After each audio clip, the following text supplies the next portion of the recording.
What's up guys, DuArktik here with another Marvel Strike Force video. This is going to be a serious video. We're going to talk about the past, the present and the future of Marvel Strike Force, and talk about Marvel Strike Force going in the wrong direction.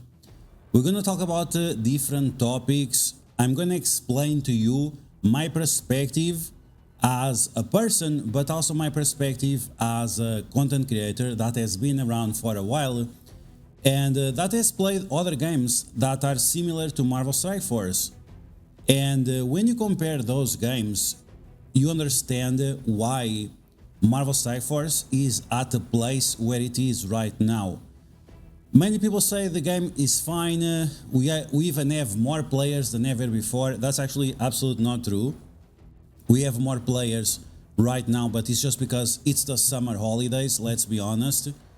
And some people even say that right now is the best time to return to Marvel Strike Force. That might be the case if you start a new account, but even if you start a new account, you get to a point where your account no longer progresses anymore, and you get back to the same cycle where veteran players have been for a very long time. And this problem, the more that time passes, the worse it gets. And some people say that we are just sticking around because we are addicted, but it's actually not the case. We are not addicted, we just have member berries of the good feelings that we had when we made the new account, when we went from level 1 to level 100. And we are holding to that feeling because that feeling, that experience was great. But when you reach the cap, the level cap, then you start to feel dead inside because you have nothing to do. You start to feel boring. You start to feel like everything is just a chore. Because let's be honest, when you reach the level cap, you have nothing else to progress towards. Maybe you're going to unlock a new character, and then you're going to level up that character. But as soon as that character reaches the max level, once again, you have nothing to do. And that's a big problem. That's definitely a big problem.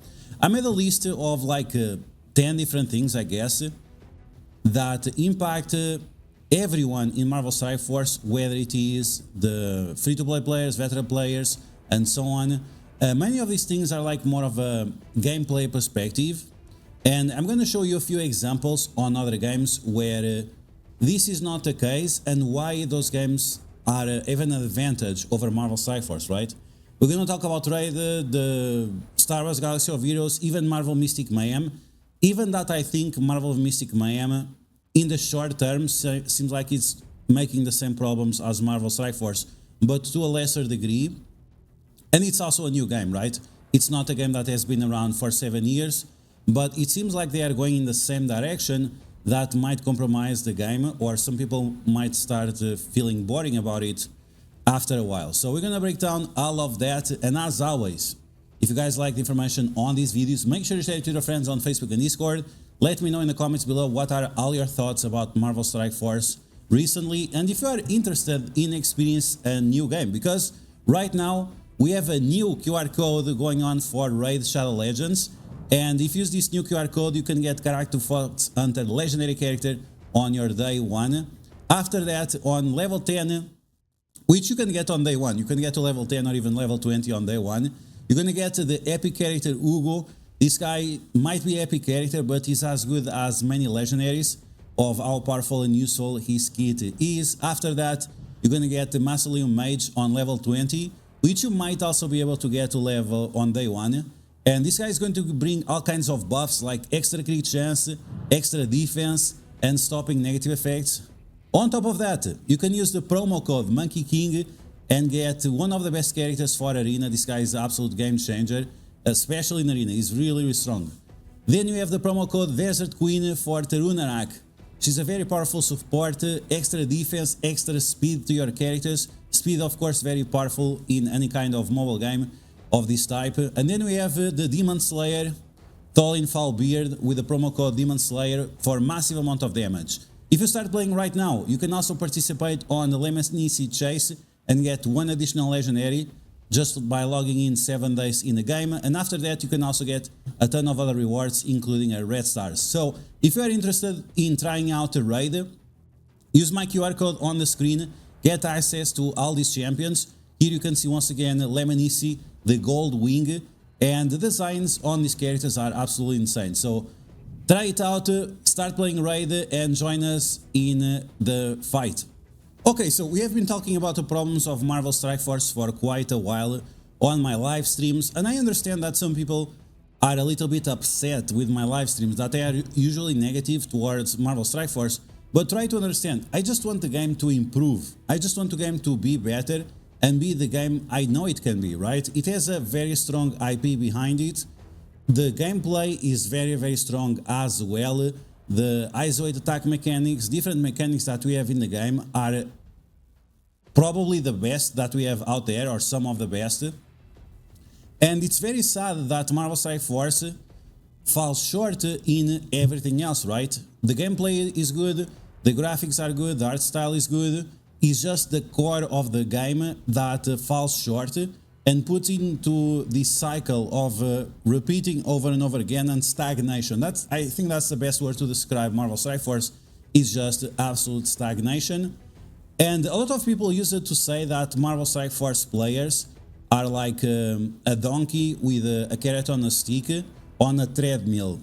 But that was back in the day, and even so, I thought that was a wrong perception, because you always get to this point where you are completely stagnated. So that means even the treadmill is not rolling anymore, and you don't have any carrot to chase. In the past, Dark Dimension felt really impactful because it had very strong gameplay, and you had a new character to chase, and those characters usually were extremely powerful. We had Apocalypse, we had Super Scroll, we had Mephisto, but after Mephisto, all the legendary characters, all the mythical characters, they feel kinda like a nothing burger. If we have Odin, we have Professor X as well. These characters can be manipulated in a way that you didn't have this in the past with Mephisto, Super Scroll, and Apocalypse, which is quite a problem. Now, in this video for mobile game, we have different comments that people share of their experience when it comes to spending money on the game, and if you feel better about spending money on the game or not. Because if you are spending, you are unlocking the new characters early, and that's cool. The problem is that after you unlock the characters, they are going to give them away for free from an event and so on, and that means the $50 you put in the game, it has a very short window of value, and that makes light spenders like myself in the past, like mobile gamer as well, you only buy one offer for each character. That means that your money, your $50, will devalue to nothing very, very fast. So everyone that is a light spender feels highly unmotivated to keep pursuing these new character releases. One of the best investments that you could do right now to Marvel Strike Force is buying in the Battle Pass. That was the mantra in the past. Right now it's no longer the case.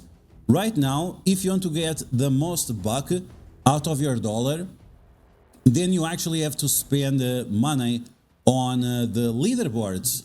Right now, the leaderboards are just so impactful that you have literally no chance of getting any value of progression on your account if you are not participating on these leaderboards. Yesterday, we were doing some calculations based on the amount you have to invest and the reward and returns that you would get.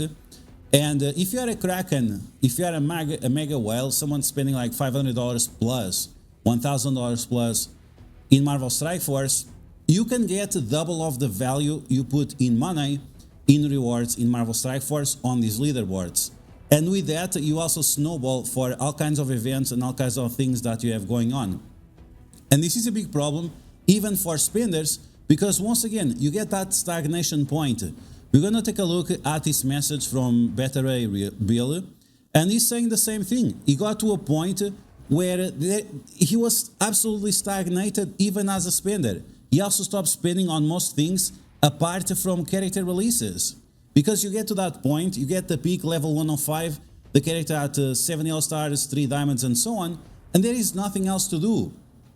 Now, I'm going to show you how it is in Raid. Don't get triggered. That's not the goal. It's not to get triggered or anything.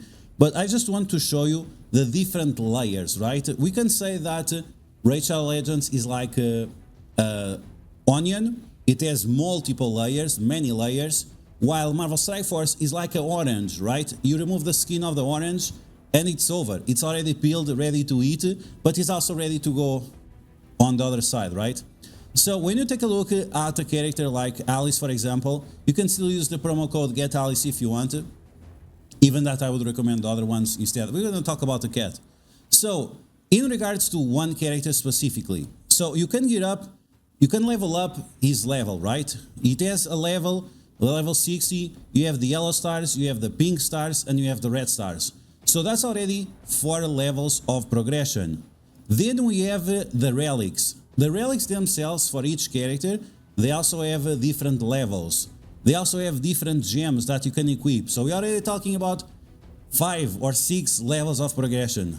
Then we have the T4s and abilities and the blessings. We also have T4s in Marvel Strike Force, right? But we don't have the different blessings that you can change to give different functions to your characters. Then we have the aura. So we're already talking about 8 to 9 different layers of progression. Then we have the masteries. Each of these masteries unlocks with your progression, with the last one being a game changer, and becomes available at level 60. So you reaching that limit, it allows you to progress more. And this is just in regards to the character, because on top of that, you also have the gear. You also have different types of gear. You have the accessories and you have your artifacts. And when you get the different accessories, some of them unlock based on your yellow stars and the pink stars. So you have a motivation to increase the level of your yellow stars and pink stars, so after you can get more progression on your character. And then, on top of that, the gear itself, as you guys can see, it has different amount of yellow stars, it also has different levels, it also has pink stars, and it also has different sets. So you can see that a character right away can have like 20 layers of progression, while in Marvel Strike Force you have like 5, 6 maybe. You have your levels, you have your gear, you have your ISO weight, and that's pretty much it. You have the T4s, I guess. So we are talking about 5 different levels of progression compared to 20 levels of progression. Then Ray does one thing, which is the chase, right? Because all the gear is randomized, because all the relics are randomized, the gems that you apply to the relics are also randomized, because the blessings, the red stars are also randomized, you always have something to chase. Of course that if you are at the super end game, you don't have as much to chase, but you can still get one piece of gear that has a little bit better stats. And this is something that Star Wars Galaxy of Heroes also had. Different levels of gear, different levels of progression that allows you to have a lot to chase on a single character. While once again, in Marvel Strike Force, we are talking about just a few of them, and when you reach to that point, you have already the max level, you have level 105, you have all the T4s, you have the ISO weight. What is there left to do? Pretty much nothing. You might wait for the yellow stars and the red stars, maybe the diamonds, but that's the same level of progression. While in Raid, you get different levels, which will unlock you different gear, different relics, different masters, and so on. In Marvel Strike Force, having a character at 3 red stars or having a character at 3 diamonds, it doesn't really change how your character functions, right? It just gets a different multiplier on the base stats, and that's pretty much it. So that was a huge problem, or that is a huge problem on Marvel Strike Force for a very long time. Some months ago we had Pathfinder saying that we have a new progression system coming soon, but what he was talking was about the ISO 8, 4 and 5. That's nothing new, that's just a next step on the same old progression that we had in the past. And these things that I was mentioning about Raid, many of these things did not exist. These things were gradually implemented into the game as the game went throughout the 6 years of existence. Which is very disappointing, right? Marvel Strike Force is pretty much as complex as it was like 4 years ago. And that's why for us veteran players that have been here around for 7 or 6 years, it feels exactly the same. It feels like the game is not going anywhere. And once again, you get to that level cap and there is nothing else to do. On top of that now, Marvel Strike Force is holding back on the amount of gold you are getting, is holding back on the amount of training materials you are getting. Now they also announce that it's gonna take longer for you to obtain diamonds for the new characters. And on top of that, they are also delaying on when the characters become farmable. So yes, you'll be able to unlock the characters early than before. You're gonna be able to buy some shards with the new store. But at the end of the day, you are still stuck on the amount you can progress, right? Because this amount of intel is limited, so the developers know for sure how many yellow stars you are going to be able to obtain, and that's why they push forward how much time you need to get those red stars and yellow stars. So that's absolutely a shame. Let's talk about other problems. So we don't have anything to chase. The legendary characters, the mythical characters that we have now are based on the gear rather than based on the challenge. In the past it was the opposite. Dark Dimension 3 was one of the hardest Dark Dimensions ever, and it felt like a relief when you completed, but you feel like you accomplished something. Right now it doesn't feel like anything, because it's all about equipping the gear, and like I said before, the characters don't feel as impactful. For example, this guy Professor X, he does like mind control, so if the opponents you are facing are not like massively damage dealing on the basic, this guy is not going to do much. And in terms of other individual progression for each of the characters, we just don't have. Like I said, we get to 105 and you are stuck. Let's talk about the rewards not being impactful. This was something that I talked about yesterday on my live stream, and a lot of people mentioned these, like the rewards are just not impactful, and it's absolutely true. And once again, I'm gonna show you what they do in raid.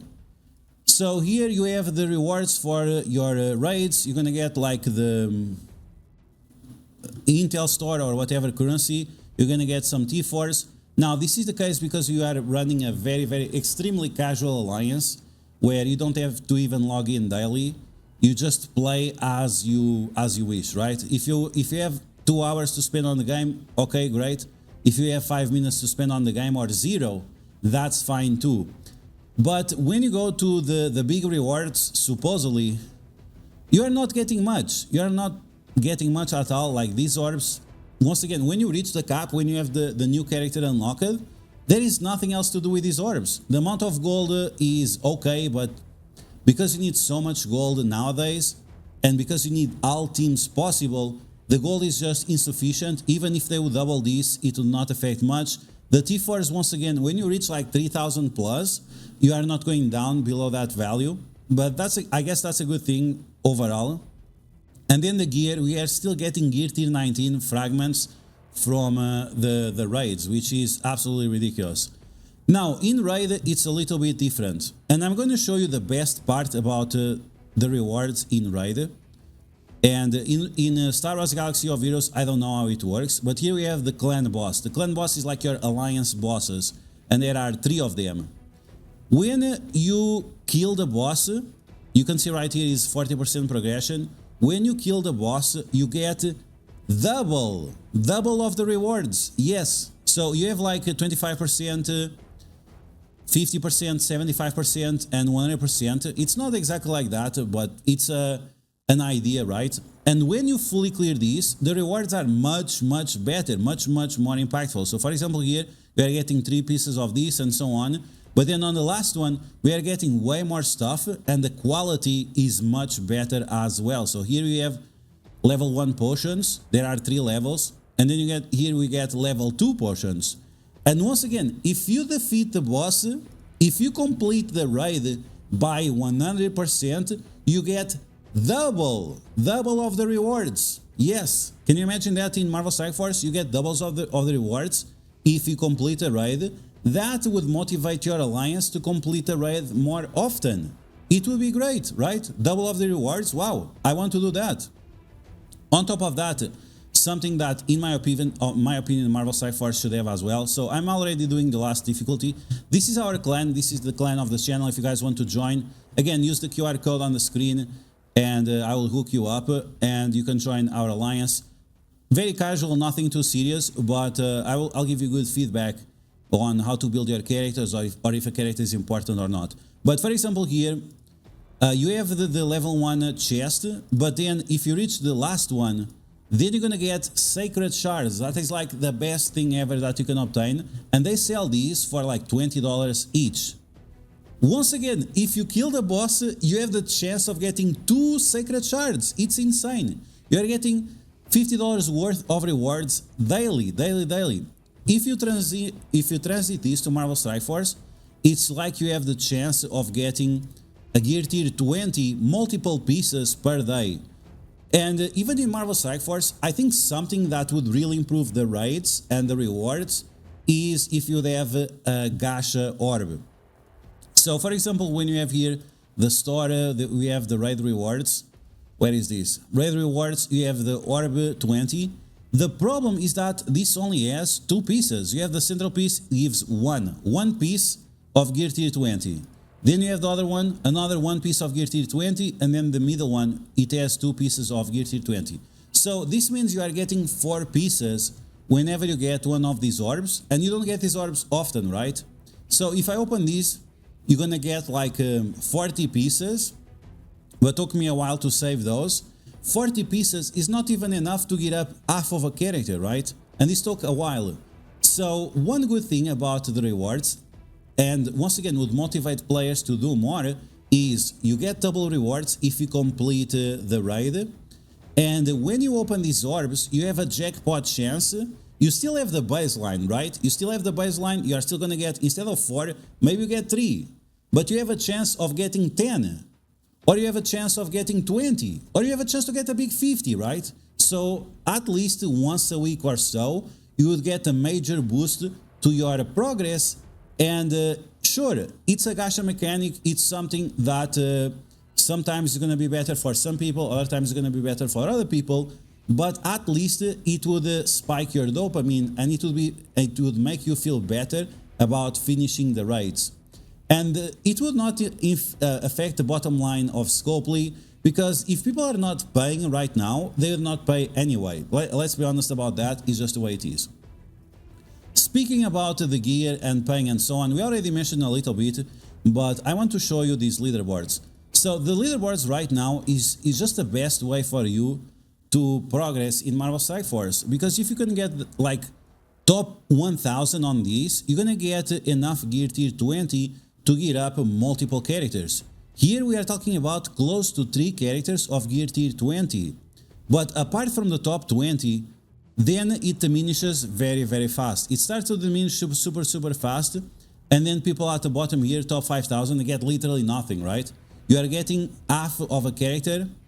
I'm not even sure if... No, it's not half of the character. It's half of 1 piece. Yikes. It's such a small amount of gear. It's really painful. I apologize. This is way less than I thought it was. I thought it was enough to get up a character. It's actually not the case. It's just to get up 1 piece. Once again, the people that are at top, they're already spending. They're gonna get this either way. But the ones that are at the bottom, they have literally no chance. And once again, if you want to spend money on Marvel Strike Force, here is the best place for you to spend. Because otherwise, on the battle passes, which we have so many battle passes, it just doesn't feel as impactful. You have some Crimson gear, but it's not the Crimson gear that really changes. Here we have 20 pieces of each, and that's pretty much it, right? I don't think we're gonna have a lot more than that. This is gear tier 19. So why would you spend money on the battle passes if the only thing that has any value is the leaderboards, right? And the leaderboards, you can actually... The battle passes, you're gonna spend like $80 per month. But if you spend those $80 or maybe just $50 in one of these leaderboards, you're gonna be better. You're gonna be way better off than otherwise, right? Just look at the amount of gear that you're getting. Okay, so each of these leaderboards on top 1000 will be enough to get up 1 character, because it's 3 pieces. 3 pieces, it's enough for 1 character.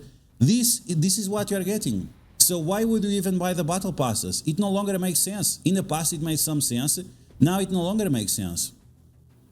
Then we have to talk about, so yeah, the Krakens, the whales, someone that is a little bit of a higher spender. If you are investing $200 on these leaderboards, you are way better off than buying new characters or buying battle passes or anything like that. Then we have to talk about the game modes. Cosmic Crucible right now is on absolute shambles. You can see I'm not even bothering with attacking. It's like, who cares? The rewards are decent. They are better than before. The diamonds here, I think the diamonds already lost their value. They already lost their appeal, because now, like I said, they extended the amount of time that requires for you to get those diamonds unlocked. It just takes so long to get those diamonds going. It no longer makes sense to do so. Even if you buy characters, even if you buy a character on day one, you don't have an advantage big enough to capitalize on these diamonds in a time frame that makes sense. That's the first thing. I still think the Intel store, like the fact that gives you the chance of choosing what you want, I think that's a good thing. The Intel per KO, that was also a big change that they made. I've been talking about this for years and years and years. They finally changed it, but I have been talking about this for ages. The training materials is nice, the gold is nice as well.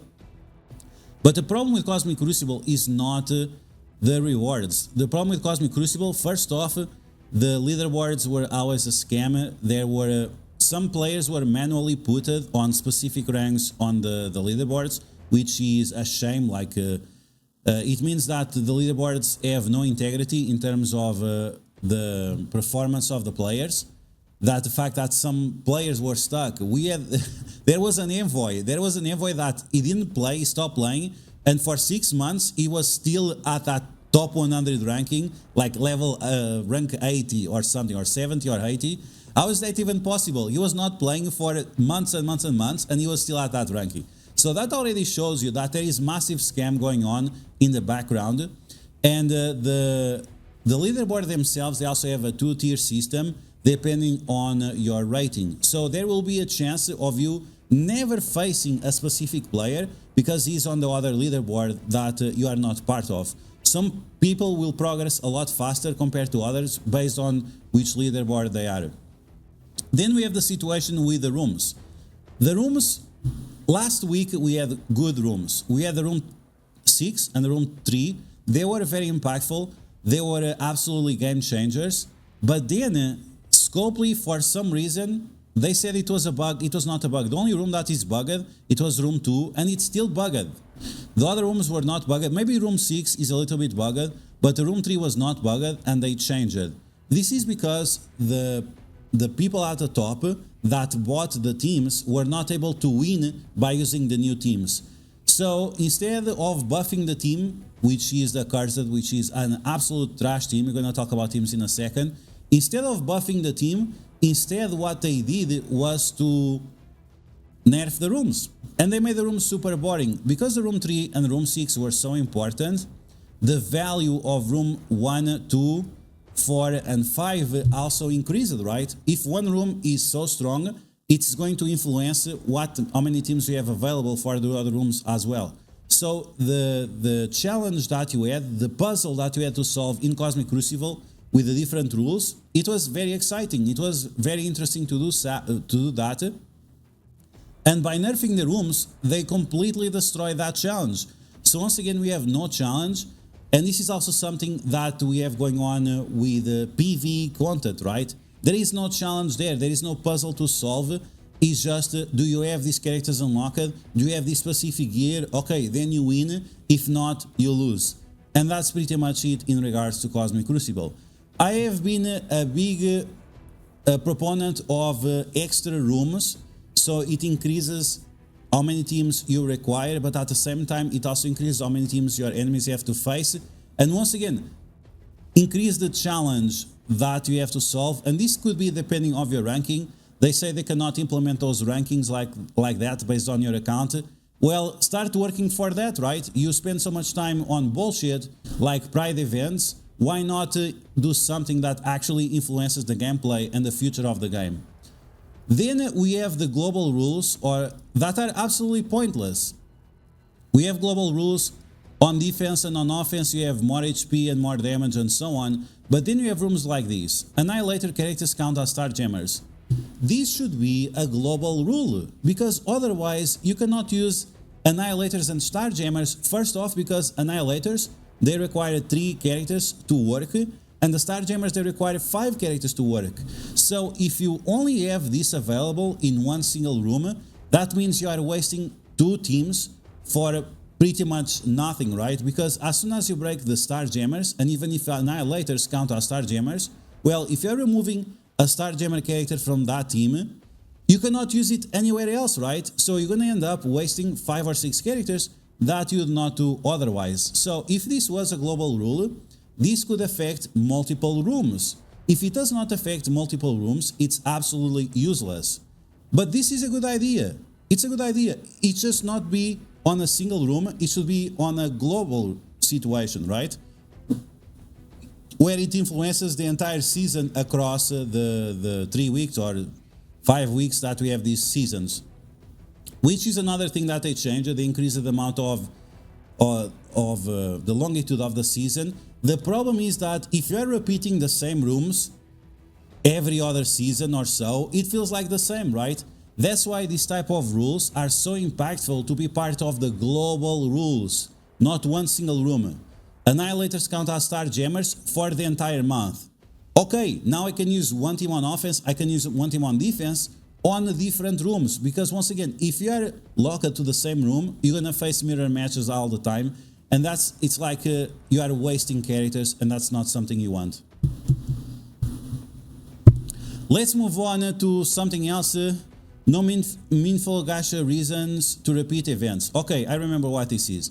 So this is about the Danger Room. Danger Room, where is this? Danger Room, maybe it's over already. Okay, the Danger Room. I'm gonna be very honest, the Danger Room is the most fun I had in Marvel Strike Force for the past 6 months or so. The problem is that I have no reason to repeat the Danger Room. The milestone rewards are not interesting enough, and in my opinion, there should be some kind of gacha mechanic at the end of you finishing Danger Room. If you complete a Danger Room run, you have a chance of getting some orbs, which once again you have a chance of getting like a 10 or a 20 or a 50 gear tier 20 items to your roster, which once again, it does not even build one entire character. It helps you build 30%, yes, 33% of a character. And so that means it's not a game changer. It's not anything unreasonable that we are talking about, right? But of course, we are not talking about gacha mechanics like they did with Thanos Giving, where you had 0.003% chance of getting something, right? It has to be meaningful, right? So you have like a 1% chance of getting the big jackpot, but you have like a 3% chance of getting the medium jackpot, and you have a 5% chance of getting the small jackpot. It has to be something that is meaningful and motivates you to repeat the event. Because if that's the case, maybe I'm going to spend more time playing the Danger Room, which is something that I'm having fun, rather than spending my time playing raids, which I don't have any fun and there is no gameplay there. Talking about gameplay in raids, we already talked about raids, but let's go back just to raids a little bit.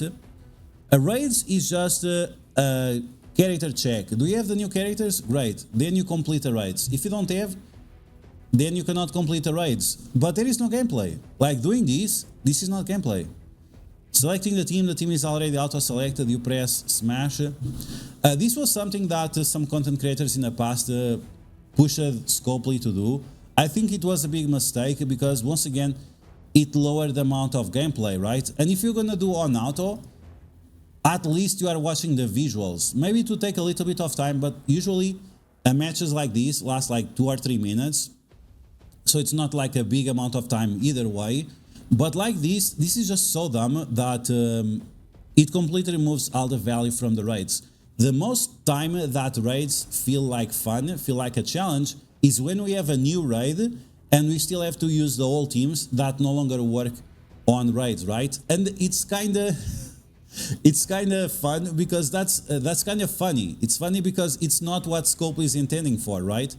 The Scopely is trying to nullify as much as possible the previous raid team, but that's the only time you actually have fun. It's when you have the new raid and you try to figure out a way to use the whole team or to use some older characters from other game modes on that specific situation. So it's counterintuitive, but it's the only time where raids are actually fun. Let's talk about Alliance Wars. Raid Shadow Legends, right now they brought a new feature for something that is like similar to Alliance Wars. It's not to the same level, but it's called Siege. And the Siege right now, it's like Alliance Wars. You have to attack these different rooms. As you guys can see, it's a mess. There are a ton of rooms. This should be polished for sure as well.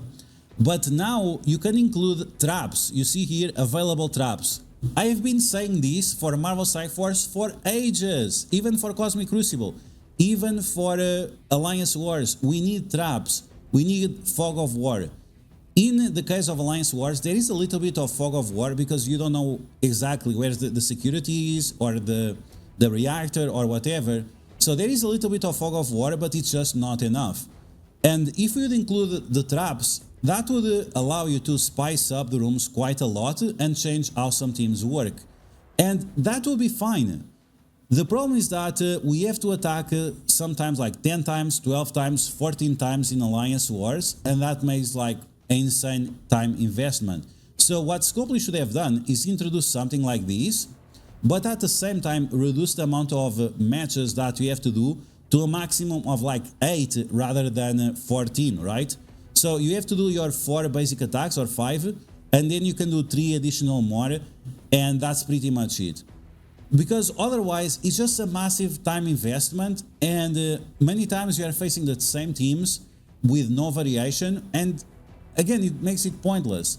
I know you have the problems of the spreadsheets, and I was someone that was dealing with that problem. It was absolutely massive. But those traps, I think, like it just gives you a different experience, and then you just have to deal with it. Like sometimes you just have to sack the room. And in raid, the developers, they said that if you can't beat it, sack it. When you sack it, you destroy the traps, and after it's just a normal team, right? And that's something that, once again, I have been saying this for Marvel Strike Force for ages, for many years, like 4 years or something, and they introduced it now on raid. It was like last month or 2 months ago feature, so it's also something new, but it means that raid is listening to the feedback of other content creators from other games, which is absolutely insane. Okay, what else we have to talk about here? Characters have no individual value, so this is the big problem that we have right now with the different teams. People are saying that the Thunderbolts are trash, Vigilantes are trash, the Accursed are trash, and one of the main reasons it's because the characters themselves don't have individual value. We have teams, for example, like Havok, right? Havok is going to have value with X-Men characters or with the Starjammers. Rocket and Groot, even that is not super amazing, but yeah, they have value with the Guardians and also with the Infinity Watch. And then you have Lilandra that has some synergy also with Annihilators. So even that this is not, it's not even the best example. It's not even the best example, but because these characters have value with other teams, you can squeeze some value out of these characters. But then we fall into this trap that if the team is not alive as a 5-piece, they will lose their passives. The team stops working as soon as you lose a character. And you see a huge problem with this team, with the Vigilantes. As soon as you lose a single character on this team, all their passives stop working, and the team is absolutely trash after that. So, or the team has to be so good that they can keep everyone alive at the same time, which Daredevil can't. The fact that Daredevil is a support character, it's ridiculous. But this team cannot keep the entire team alive, that's the first point. And as soon as a character dies, the entire team dies. And once again, we are back to the characters themselves don't have individual value. You cannot grab Punisher or Elektra and put them on an X-Men team. And as a whole, the team has low value, and at the same time, they lose even more value if you lose one of the characters. And we have multiple teams like this. Once again, Thunderbolts, we are talking about Accursed, we are talking about Vigilantes, even Starjammers are the same. The Liberty, on the other hand, is not as much, right? You can use some of these characters with Power Armor, or with Avengers, or with Bionic Avengers, or with some kind of tech team, or by themselves, right? You can use Captain Sam by himself with other characters, together with like Falcon or something, and it's just not the case. The same goes for the Mighty Avengers and the Immortal X-Men. If you don't have the full team, the team falls apart right away, and the characters themselves also don't have any value individually. It's terrible. Even Invisible Woman, we have the new MCU Fantastic Four going on right now, and she's absolutely, I mean, she's almost useless, right? She's like 90% useless, and that's not something you want, especially for a character that is tagged legendary, right?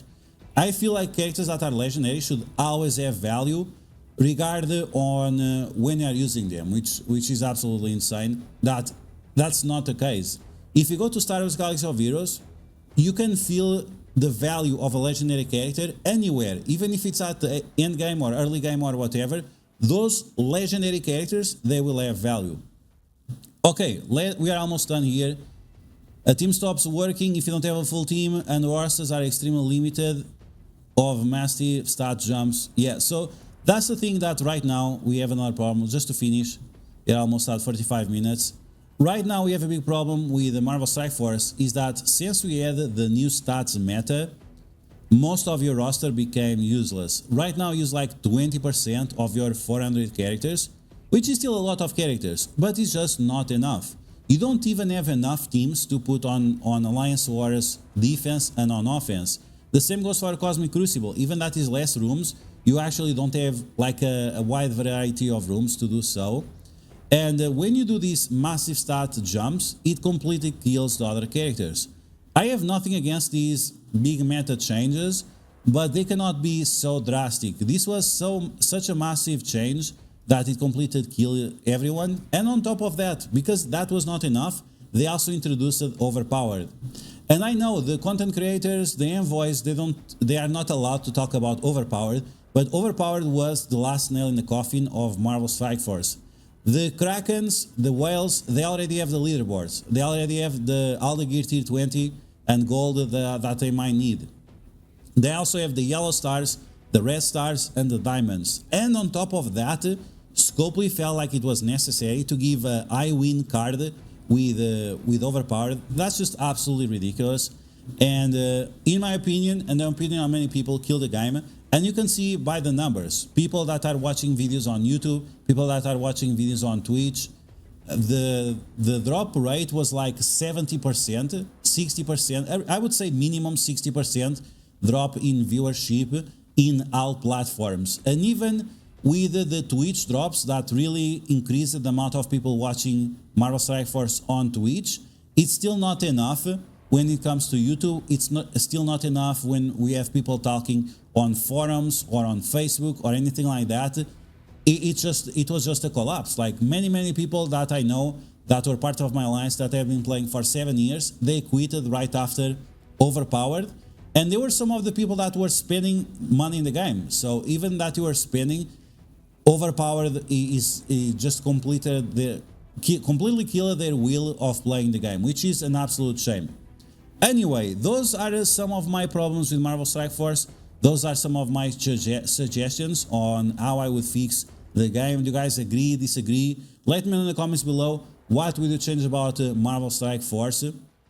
And if you want a different experience, you can check out Rachel Legends with a promo code right now on the screen. Once again, day one, as you log in, you're going to get Karato Foxhunter if you scan the QR code on the screen. Great legendary for you to start with.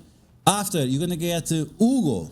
Amazing epic, almost legendary at level 10, which you can reach within the first day of gameplay. You're gonna get also the Mausoleum Mage, amazing epic character as well that provides tons of buffs to your team. He also provides healing. I didn't mention before, but he also provides healing. He also applies negative effects like slow to your enemies, which is very important. After that, you can use one of these promo codes to get another amazing legendary character like the MONKEYKING Song Wukong. This guy is must-have in arena, but also late game as well.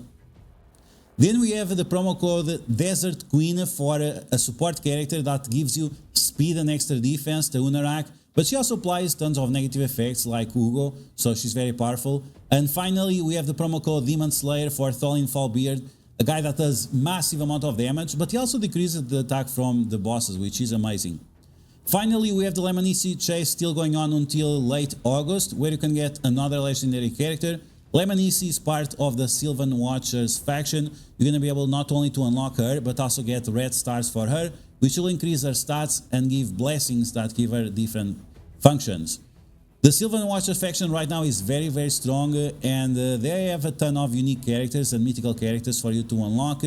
And that's all for now in terms of when it comes to raid. Invite your cousins, invite your alliance friends from Marvel Strike Force, and like I said, I'm telling you guys to play a raid the same way I'm telling you guys to play Marvel Strike Force. I just want the best for both games. I play both games, I like both games, but I think both games need to learn from each other. Raid has a lot less to learn than Marvel Strike Force.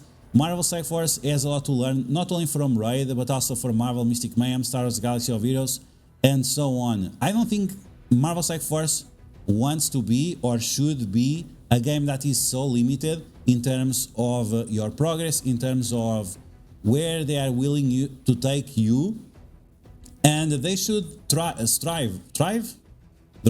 I'm not sure how to say, but they should strive to give you a good experience and memorable moments, the same way I have memories of Dark Dimension 3. That was peak Marvel Strike Force. It was Dark Dimension 3. It was when you could choose and take any characters for Dark Dimension and face massive challenges that would take multiple days for you to complete, and it was not just about the gear. Of course, the gear was part of the unlock, but the journey that you had to go through, it was absolutely insane. And that's why so many people really enjoy Marvel Strike Force when they start a new account, but as soon as they reach the level cap or close to the level cap, like level 95 or level 100, it's over. It gets fully stagnant again, and you once again have nothing to do, which is very sad. Let's just say that. So once again, guys, that's going to be the video. I hope you guys enjoyed. If you did, make sure to smash the like button. Let the developers know in the comments below what kind of suggestions you have for Marvel Strike Force, but be reasonable.